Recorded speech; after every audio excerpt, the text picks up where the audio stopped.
Welcome back. We are still on week one. We're now moving along to part 4 in our week 1 lecture series. And we're going to shift our focus now to talking about developmental theories. Specifically, developmental theories are the theories that help explain how people grow, develop, and learn.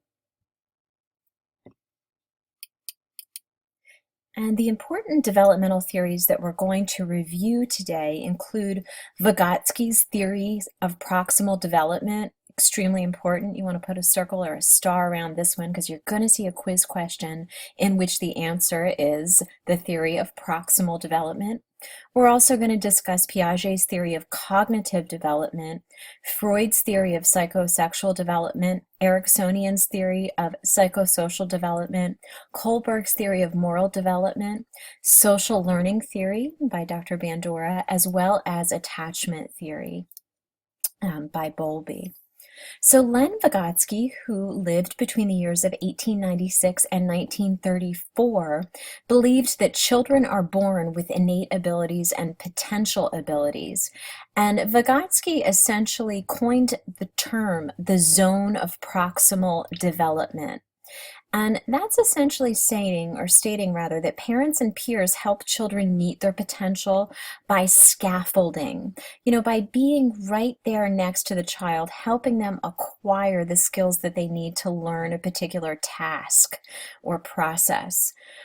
Also, Vygotsky told us the importance of children's play, imitation of adults, and education.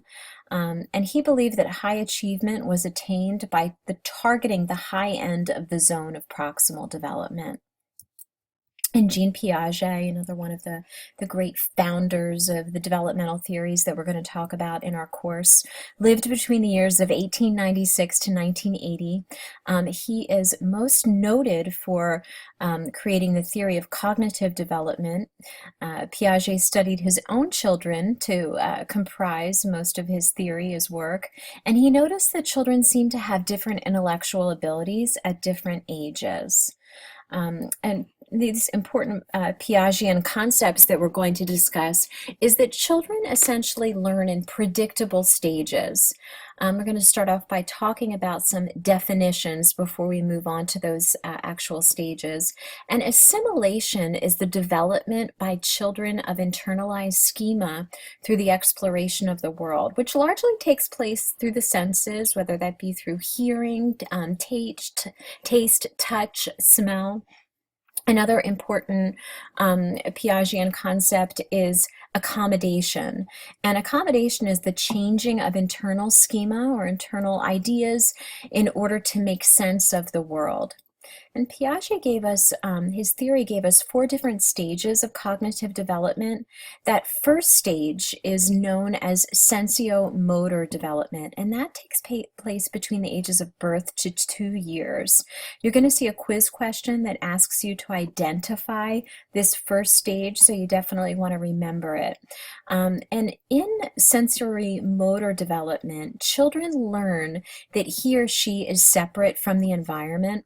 This is also when object permanence develops, and things that remain even when they're out of sight. And that object permanence typically develops in a typically developing child or infant right around the ages of 9 to 12 months and as early as 7 months. And you'll see here below a link to a YouTube video, which you won't be able to access right now, but you can go back in the original PowerPoint that I provided with you in Leo, and you'll be able to watch this video. The pre-operation stage, according to Piaget, takes place between the ages of 2 years to 6 years. And it's really where when the use of symbols to represent objects begins to occur. Between the ages of 2 to 6, children are not able to adopt the perspective of another person, according to Piaget, and the child develops an understanding of conservation. That's that whole idea that quantities remain the same despite a physical transformation. So for an example of that is, as a child in this preoccupation, or this preoperation stage rather, begins to understand that if we were to provide him with a glass, let's say a 16-ounce pint glass, that if we were to fill that up with milk, and that if we were to pour from that 16-ounce glass into two smaller glasses, 8-ounce glasses, a child that had really established the whole concept of conservation would know that those glasses held the same amount. It was the same amount of liquid. And concrete operations, according to Piaget, occurs between the ages of 6 to 12 years, and children that are in this stage are able to think abstractly about observable phenomenon. You know, concrete objects. They're able to see things from another perspective, and they begin to develop inductive reasoning that's specific to the general. And again, I encourage you to look at the YouTube video here and in the general PowerPoint presentation. And during the formal operations stage, which takes place between the ages of 12 to 18, although it's important to note here that sometimes people in formal operations, it doesn't occur until later in adulthood for a variety of reasons and environmental factors. But a child in this stage develops deductive reasoning. So they're able to move from the general to the specific, and they begin to hypothesize about things that are seen as well as things that are unseen. And again, I want to point your attention out to this YouTube video. I recommend that you watch it on the PowerPoint slide in Leo. It really helps give you a deeper understanding of formal operations. Now we're going to shift our focus and talk about Sigmund Freud, Dr. Sigmund Freud, who was alive between the years of 1856 and died in 1939. Dr. Sigmund Freud is known as the father of psychoanalysis, and he was really the first modern theorist of development, personality development, that is. Freud told us that personality development is heavily influenced by early childhood experiences, and Dr. Freud firmly believed that personality is mostly formed by the age of 5. Dr. Freud stated that personality is really the culmination of expressed and repressed psychosexual urges.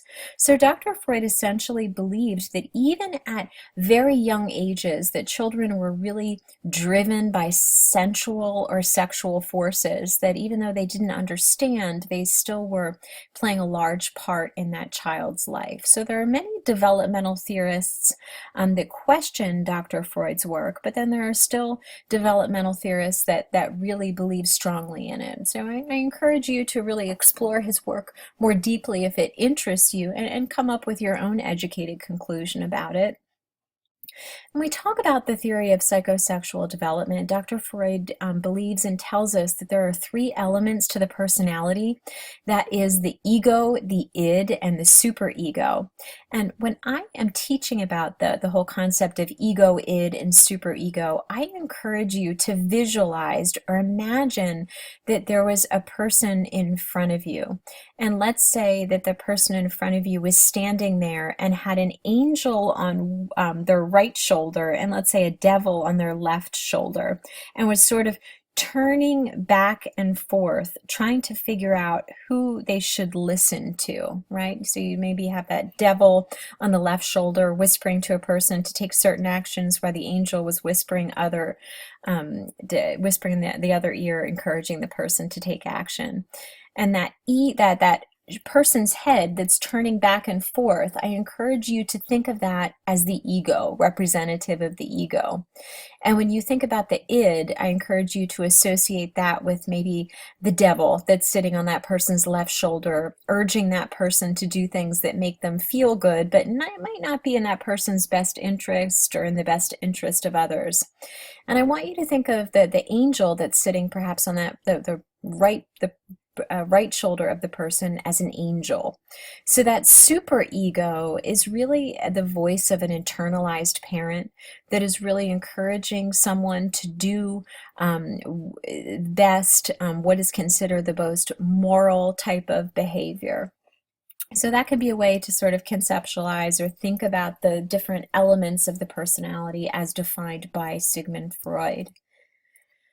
When Dr. Freud talks about the id, he says that the id is driven by energy, which he calls the libido, that is present at birth. And this energy is completely unconscious. It's really instinctive and primitive and operates on the pleasure principle, what feels good. And when the immediate gratification of these id desires doesn't occur, anxiety or tension exists, according to Freud. So then Freud goes on to describe the ego. And Freud describes the ego as if it's something that deals with reality. It develops from the id and makes sure that the id is expressed appropriately to the outside world. So the ego sort of acts like a filter. Okay, it deals with the conscious, pre-conscious, as well as the unconscious mind, and it operates on the reality principle. It weighs the needs of the id against the needs of the real world, and sometimes placates the id through what's called delayed gratification. And the superego is the part of the personality that develops last, around the age of 5, according to Freud. It's the keeper of morals that we acquire from family, from teachers, from society at large, and it provides the ego with guidelines for making judgments. It consists of the ego ideal, which is otherwise known as good behavior, and the conscience, which is information about bad behavior. So it tries to suppress all unacceptable urges from the id and force the ego to do what is ideal rather than do what's realistic. So the superego deals with unconscious, pre-conscious, and conscious material as well. So Freud hypothesized that children learn to navigate their environments through interaction with the various erogenous zones on the body. And some of this can be viewed as controversial. Personality characteristics emerge depending on how each stage is resolved. And fixation at any of these stages can lead to personality problems. So up here on the screen now is a representation of Freud's stages of psychosexual development.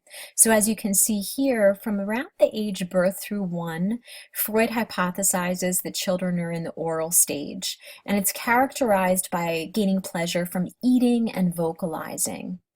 So in the second psychosexual stage of development, which occurs between the age of 1 to approximately the age of 3, children are in the anal stage. And Freud hypothesized that kids in the anal stage derive pleasure from retention or repulsion of feces. So if you notice, that particular stage, the anal stage, really tends to correspond with the age of potty training. And then moving along to that third psychosexual stage of development, which occurs between the ages of 3 to 5 years, it's known as the phallic stage, and it's characterized by pleasure from touching genitals, which in the male stage is known as an oedipal process, and the electra or female stage is known as an electra phenomenon, hypotheses, or complex, which we'll discuss more in depth later. And at the age of approximately 6 years to about the age of 11 is called the stage of latency, and it's characterized by identification with a same-sex parent. So if a child does not have regular or ongoing contact with a same-sex parent, for example, if a female child does not have regular interaction either with a mother or a female type of a figure, Freud hypothesizes that this can have, lifelong implications in terms of personality development if there isn't some therapy or remediation here. Also, Freud talks about the fifth stage of psychosexual development, which occurs between the ages of 12 years to 18 years. This is called the genital stage, and it's characterized by heterosexual attraction. So I'm going to end part 4 of today's lecture here, and I look forward to seeing you on week 1, part 5, when we will reconvene on this discussion.